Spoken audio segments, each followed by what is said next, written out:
Že je tukaj Valentin. Danes bom govoril o skrivnostih in kako skrivnosti na nek način drugega povezujejo, kako pa nas tudi med sabo ločujejo. Ljudje sklepamo prijateljstva z drugimi, nekaj ljudi spoznamo, si potem začnemo deliti informacije in vse bolj intimne, ko te informacije postajajo, vse bolj, ko so to neke naše osebne skrivnosti, bolj potem rečemo, da poglabljamo prijateljstvo za to osebo.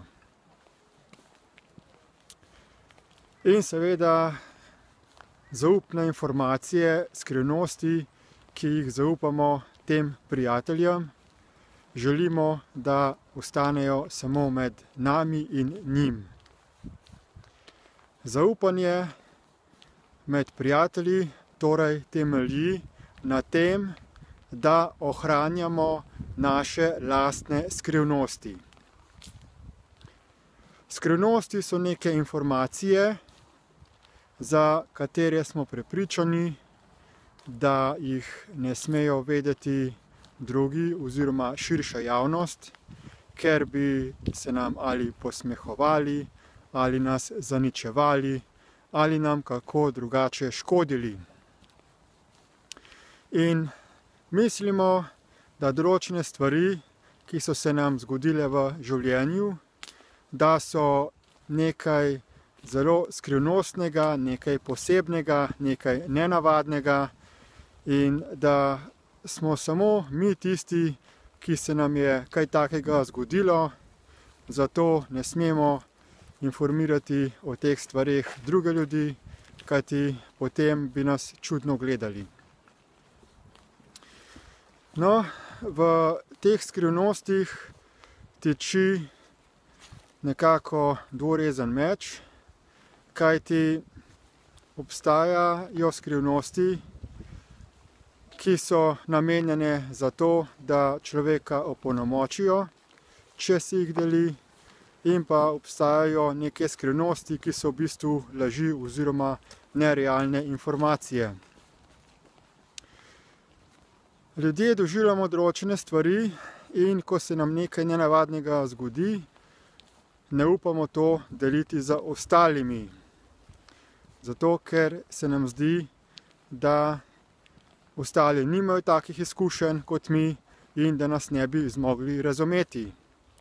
Zato raje večinoma te dogodke ohranimo v sebi, jih držimo skrite v svojem umu in jih nikomur ne podelimo, oziroma samo tistim, za katere smo jih definirali kot najboljše prijatelje.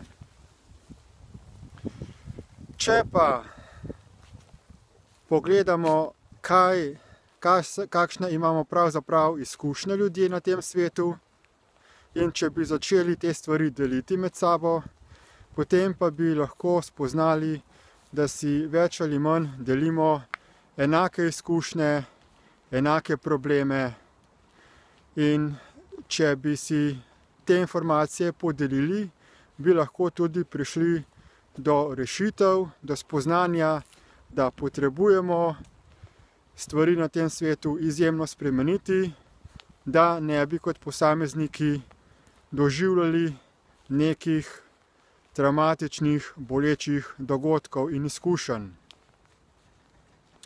Zato v naši skupini, ki se reče Destiny, javno pišemo spletne dnevnike, v katerih analiziramo svoje življenjske dogodke iz preteklosti, jih ozaveščamo, pa tudi prevzemamo odgovornost za čustveno reagiranje v takih dogodkih, oziroma da nismo sprejeli svoje odgovornosti v določenem dogodku.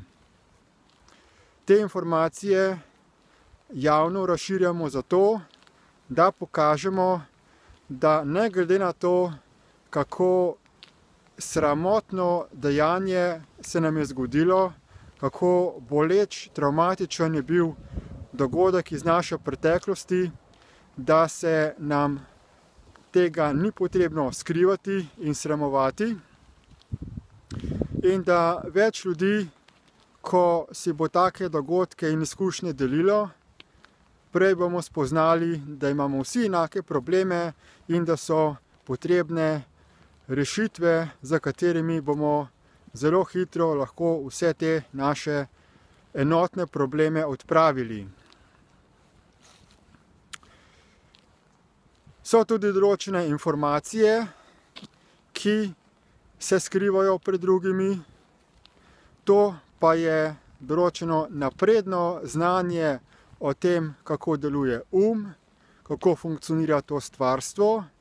In te informacije pa so določena bitja, ki so imela moč oziroma ki so želela ohraniti svojo moč in vpliv, namenoma skrivala pred drugimi. To je pa druga plat skrivnosti in skrivanja. Elita tukaj na zemlji, tako kot tudi duhovna elita, je preprečevala dostop do znanja drugim ljudem in sedaj, da bi se vzpostavilo ravnovesje in da bi se odpravile težave na tem svetu, tudi v naši skupini Destiny, zbiramo, razkrivamo in razširjamo te informacije med človeštvo, zato da bi se vsak posameznik lahko opolnomočil in si izboljšal življenje. Predlagam vam, da si pogledate v opisu tega videoposnetka povezave do naših spletnih strani in si pogledate te informacije, ter da se opolnomočite in osvobodite vseh predsodkov in skrbi iz preteklosti. Hvala lepa za posluh in nasvidenje.